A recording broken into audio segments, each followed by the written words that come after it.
Hello, I have a bit of a different one for you this week. What you are about to hear is an excerpt from a conversation I had with a client, shared with her permission, and I thank her for her agreement to my request to share. My client is a lovingly fierce advocate for her son, and it's hard being a parent sometimes. In what you're about to hear, we are talking about the social challenges around a situation where her preschool son wanted to attend a local fair in a dress. What you'll hear is my side of the conversation in respect of my client's and her son's privacy, but it was such a powerful discussion that she and I both agreed to share it. I do want to preface this with the acknowledgement that while I am a parent to two wonderful boys who do not fit the standardised norm, I don't for a second consider that I am skilled enough to be offering parenting advice. So if something within this episode is resonant for you, feel free to take it or adapt it as best suits your family, and if not, you get to let it go. I am not an expert on parenting, but I am an expert on being me. And so my motivation has always been in my parenting to encourage my children to be exactly who they are, to not use fear as a training tool, and to reach the end goal of self-sufficient, aware and interdependent humans with as much laughter en route as possible. And ideally they'll know how to wash themselves and change bed sheets.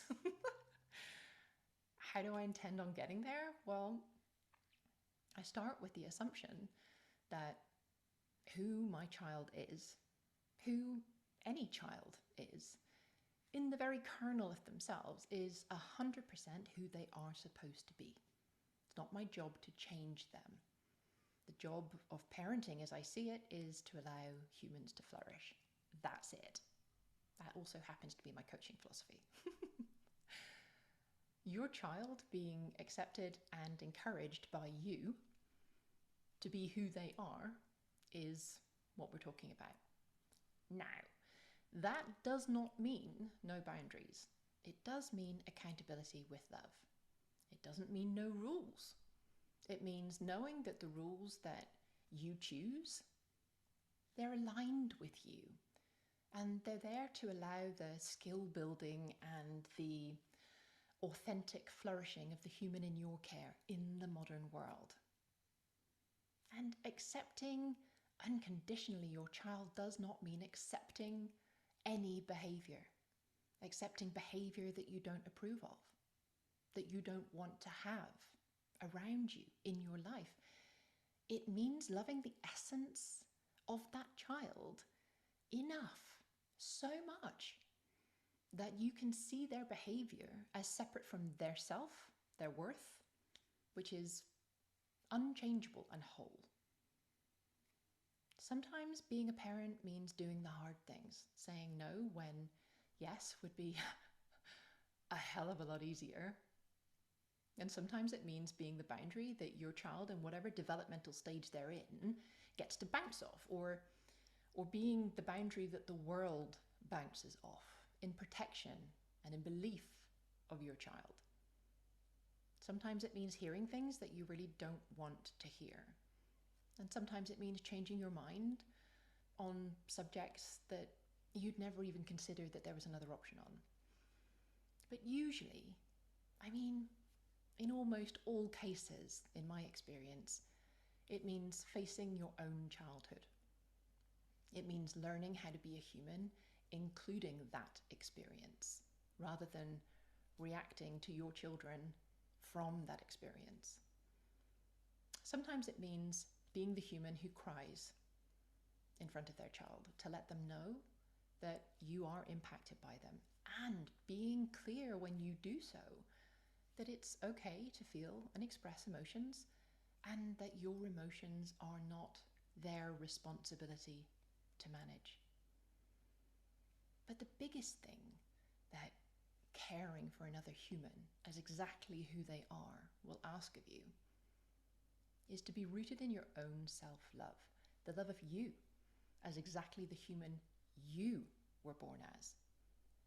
None of this is easy. Parenting is the self-development program that you don't get to have a refund on when it gets tough.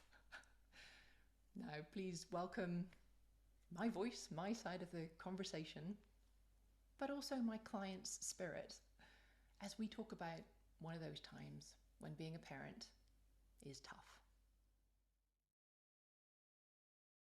I think one of the most difficult jobs of being a parent is to allow for the expression of a child, even when it's really annoying.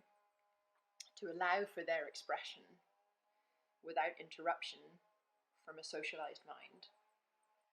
To hold that, and also to hold the knowing that even though we accept the wholeness of this human, other people may not. And to be able to hold those at the same time is such, it's the ultimate gift, isn't it? That we are protecting this small mind from forces that would have it be other than, and aware of the fact that at some point it will be in a system that those other forces will have will be able to exert pressure, there will be emotion. So we're almost, let's build the resilience now for you to understand yourself, so that when you are in the world and someone says, does, thinks, these things happen, that you've always got you to turn to. Like, we can't guarantee you a pain-free life, a hurt-free life. And holy crap, we want to. We want these little creatures to stay innocent and gorgeous, and at some point in their life, someone's going to be a dick to them. Someone's going to break their heart. Someone's going to say the most awful, repugnant things around them, and they're going to have to decide whether they want to make a stand or not. They're going to fail. All of these things will come. And as a parent, knowing that that's coming, the best thing that we can do is exactly what we're doing, because they'll always have themselves, but it's also one of the most challenging things to do. Because our brain will tell us, hang on a minute, if we made him, if we told him that that wasn't the right behavior, or if we said that this was this and that was that, then he'll have more of the rules and he'll have less of the hurt when he goes into that world. And he may have less of the external hurt, but he then has more of the internal hurt. And that's a really brave, strong, pro-humanity position. That's a really challenging position to hold, when people who love him and who love you are like, listen, we've got all of the reasons why that's the wrong way to do it. Because look at the things that have happened to these people, and look at the things that have been said to those people, and look at the damage that was done, and look and look and look. And you're like, yeah, but all of that could happen anyhow, and he doesn't have himself. This way, he never has to, whatever he decides with how he wants to dress, or who he decides he wants to be in the world, who he already is in the world, however much he wants to share with other people, doesn't have to go through a coming out, doesn't have to break internal boundaries of shame. If you don't agree with me, I get that. And he has parents who has his back. And that, if more children, regardless of their situation, if more children had primary caregivers or grown-ups in their life who they could just be with, because that grown-ups system was regulated enough. Like if you, for example, are dysregulated, you're going to need to behave in a certain set of ways to not trigger you. You're going to need him to behave in a certain set of ways so that you can control his future.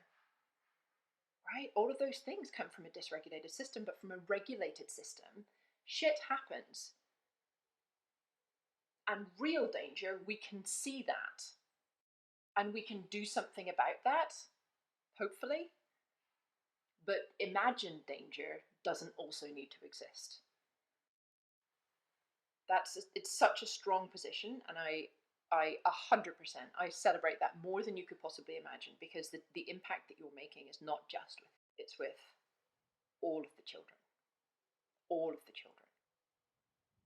And how he relates to other children.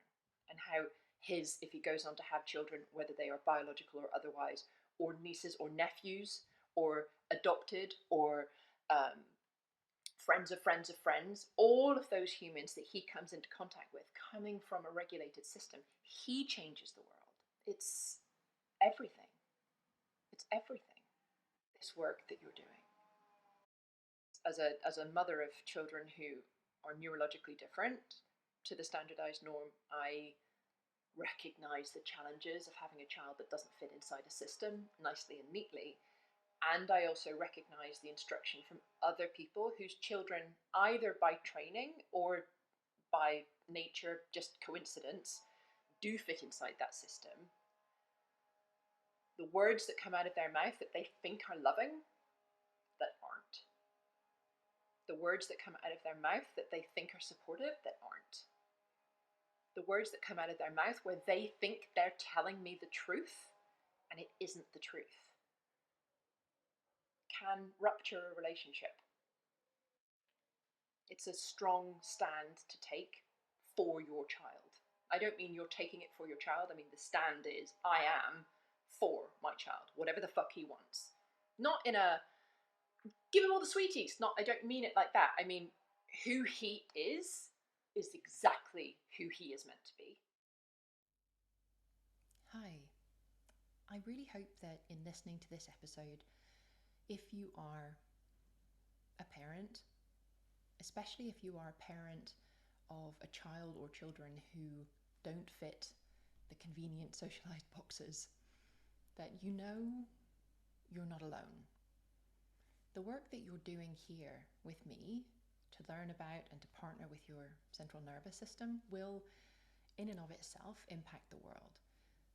And whether your child was born biologically to you, to your partner, whether your child was born in your heart, parents, primary caregivers with regulated central nervous systems change entire generations.